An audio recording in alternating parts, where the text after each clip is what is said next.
Anak Syuhada Aceh yang tergabung dalam jaringan Anak Syuhada, Jasa, kabupaten kota di Aceh menyuarakan untuk perang kembali dengan pemerintah Indonesia dan menuntut merdeka.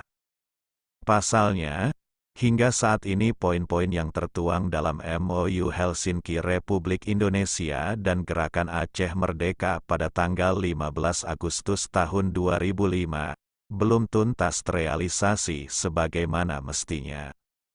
Hal itu ditegaskan Ketua Pembina Jaringan Anak Syuhada Aceh, Jasa, dalam acara pelantikan dan pengukuhan 3 daerah Dewan Pimpinan Wilayah Jaringan Anak Syuhada, Jasa, Kabupaten Aceh Utara pada Sabtu malam, di Aula Hotel Lido, Geraha Aceh Utara.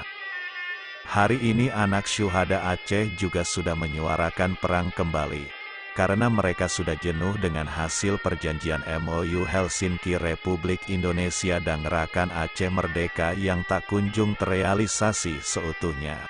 Maka kawan-kawan Anak Syuhada se-Aceh selalu mendorong kami agar membuka ruang untuk mereka memperjuangkan sebagaimana ayahnya sudah berkorban untuk rakyat Aceh.